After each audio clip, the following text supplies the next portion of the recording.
এই সোহান, কোথায় যাচ্ছিস? এই তো বাবা একটু তারেকদের বাসায়। ফিরবি কখন? এই তো বাবা একটু পর ফিরবো। কিন্তু তুমি এই সাত সকালবেলা কিসের লিস্ট নিয়ে বসছো আর কাকে কাকে ফোন দিচ্ছ এত? হিসাব করছি কত টাকা খরচ হবে তাই। কুরবানির তো আর বেশি দিন বাকি নেই, তাই ফ্রিজগুলো শোরুমে একটু খোঁজ খবর নিচ্ছি, কোথাও কোনো ডিসকাউন্ট পাওয়া যায় কিনা। ফ্রিজ? ফ্রিজ কেন বাবা? ফ্রিজ তো একটা আছে আমাদের বাসায়, আবার নতুন ফ্রিজ লাগবে কেন? লাগবে বাবা, লাগবে। কারণ তো মনে নেই গত বছর যে আমরা ফ্রিজের অভাবে আমাদের কতগুলো মাংস আমরা পাড়া প্রতিবেশীদেরকে বিলিয়ে দিলাম। এবার কি করবো জানিস? একটা বড় ডিপ ফ্রিজ কিনবো, ওখানে সব মাংস রাখবো, রেখে আমরা সারা বছর খাবো। বাবা কুরবানির মাংস তো ফ্রিজে জমিয়ে রাখার জন্য নয়, কুরবানির মাংস প্রতিবেশী এবং গরিবদের হক, এটা তো তাদেরকে বিলিয়ে দিতে হবে। তুমি এই ফ্রিজের প্রজেক্ট বাদ দাও তো বাবা, এই ফ্রিজ ট্রিজ কেনা যাবে না বাবা, এগুলো বাদ দাও। হ্যাঁ আমি গেলাম।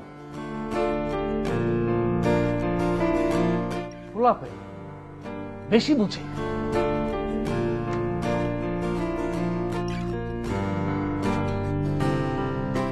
হ্যালো, আচ্ছা ওই যে ফ্রিজটার কথা যে বললাম, ওখানে কি ডিসকাউন্ট হবে কিছু? ওকে ওকে, গুড, ওকে ঠিক আছে।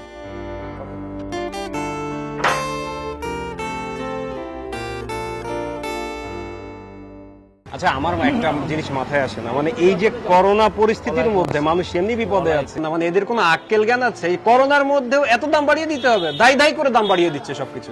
ওদেরও তো বাস্তব বুঝিস না?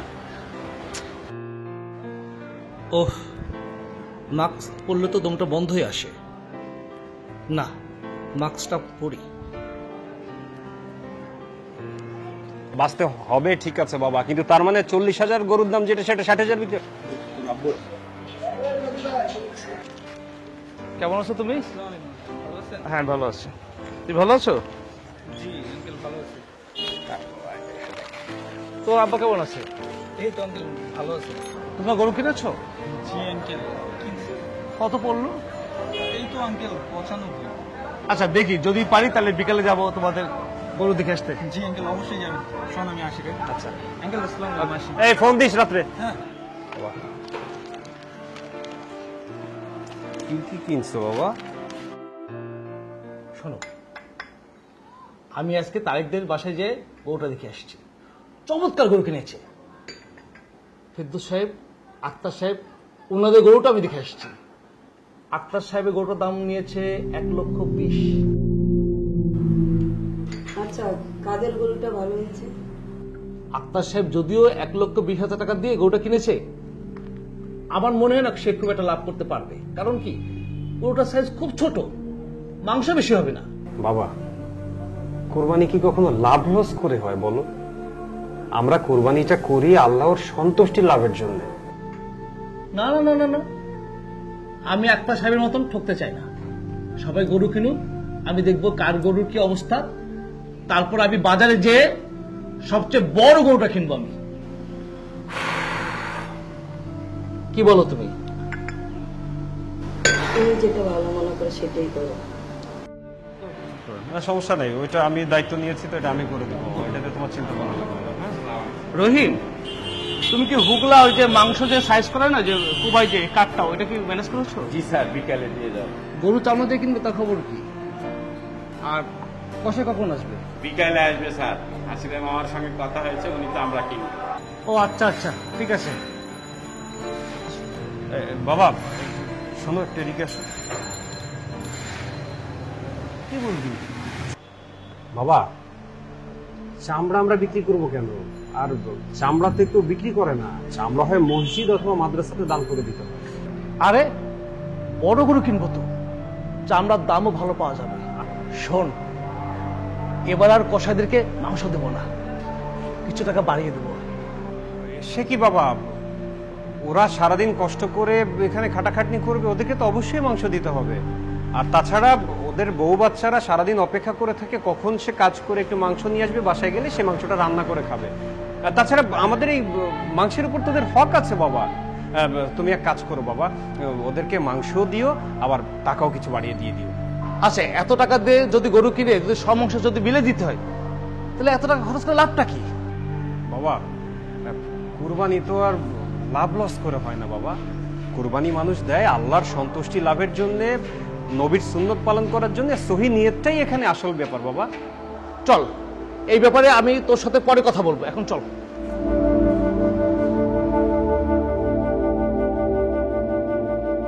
বাবা, ওই যে হোগলার পাটি আর ওই যে গরুর মাংস কাটার যে কাঠ, এগুলো তো কেনা হয়েছে। এখন চামড়া কি তাহলে তো আমরা মসজিদে দিচ্ছি নাকি? কি ব্যাপার, তো বাবাটা কি গরু কেনার কতটুকু কি করলা? হ্যাঁ, এখন প্রায় ফাইনাল। গরু দেখে আসছি, আমার পছন্দ হয়েছে। এখন শুধু টাকা দিয়ে গরুটা নিয়ে আসতে হবে। আচ্ছা, সরল কত টাকা লাগবে? সব মিলিয়ে 1,92,000 টাকা দাম পড়বে। এবার দেখো, আমাদের গরুটা এলাকার ভিতরে সবচেয়ে বড় গরু হবে, আর গরুটাতে মাংস অনেক বেশি হবে, প্রায় 7.5 মণ তো হবেই। তাহলে তো অনেক বড় গরু, তাই না বাবা? হ্যাঁ, অনেক বড় গরু। আমি তো আক্তার সাহেবের মতন এমন বোকামি করতে পারি না। আক্তার সাহেব যে গরুটি কিনেছে, মাংস তো বেশি হবেই না। দেখা যাবে কি প্রতি কেজি মাংসের দাম 750 টাকা করে পড়ে গেছে। বাবা, কুরবানি কি কখনো টাকার অঙ্ক কষে বা ছোট বড় বা মাংসের হিসাব দিয়ে হয়? কুরবানি করতে হয় আল্লাহর নামে সহি নিয়ত নিয়ে। কুরবানি করা মানে আল্লাহর ইবাদত করা, যেটা ওয়াজিব। আর আল্লাহ পাক কোরআনে মাজিদে বলেছেন যে বান্দা, তোমরা আমার ইবাদত করো একাগ্র চিত্তে, লোক দেখিয়ে নয়। আর লোক দেখানো যে ইবাদত, সেটা তো আল্লাহর কাছে কোনোভাবে গ্রহণযোগ্যতা পায় না বাবা।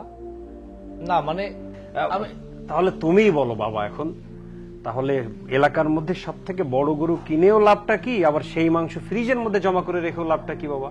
আল্লাহ পাক কোরআন মাজিদে বলেছেন যে আল্লাহর কাছে গরুর রক্ত, মাংস বা দাম কিছুই পৌঁছায় না, শুধু বান্দার ত্যাগ এবং সহি নিয়তটাই আল্লাহ পছন্দ করেন বাবা। তাই বলি কি বাবা, এইবারের ঈদটা আমরা একটু অন্যভাবে পালন করি। সেটা কিভাবে বাবা?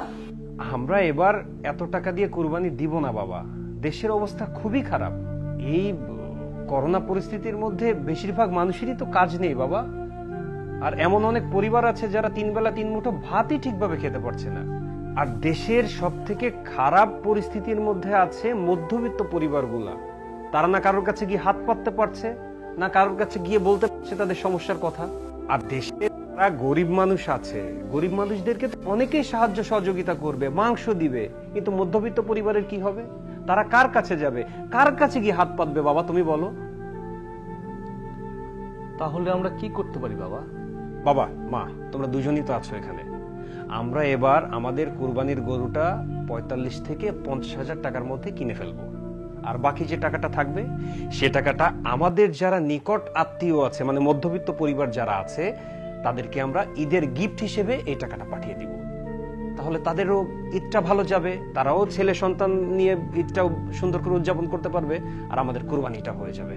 ঠিক আছে না বাবা? ঠিক আছে না মা, বলো? আচ্ছা, সোহান তো চমৎকার একটা কথা বলছে। করোনার সময় আত্মীয় স্বজন সহযোগিতা করা হলো, আমাদের কুরবানিটাও দেওয়া হয়ে গেল।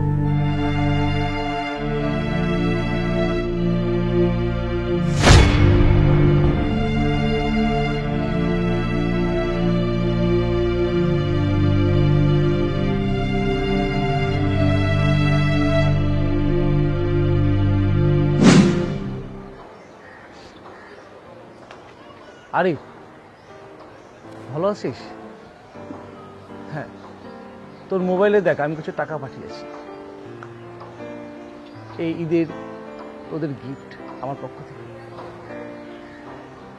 যা ভালো লাগে, যা দরকার কিনে নিস। আর শোন, আমি যে টাকাটা পাঠিয়েছি কাউকে বলার দরকার নেই, ঠিক আছে? আচ্ছা, তাহলে রাখি। পরে কথা হবে, ভালো থাকিস বাবা। অনেক শান্তি পেলাম বাবা। জানিস, এবারে ঈদটা না আমার জীবনের শ্রেষ্ঠতম ঈদ।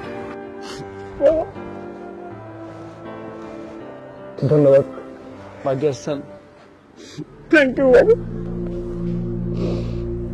সাহাবারা আমাদের প্রিয় নবী হজরত মুহাম্মদ সাল্লাল্লাহু আলাইহি ওয়াসাল্লামকে জিজ্ঞেস করলেন, নবীজি, কুরবানি আসলে কি?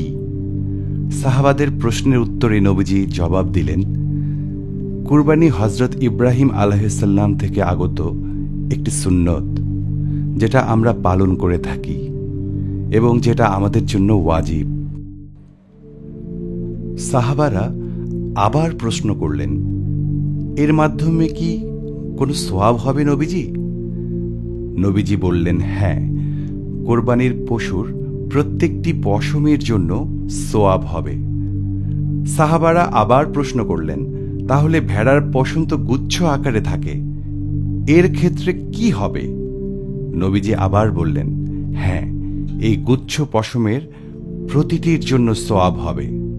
তিরমিজি শরীফে বর্ণনা করা হয়েছে, হজরত ওমর রাদিয়াল্লাহু আনহু থেকে বর্ণিত, নবীজি দীর্ঘ 10 বছর মদিনায় থেকেছেন ও তিনি ধারাবাহিকভাবে কোরবানি করেছেন।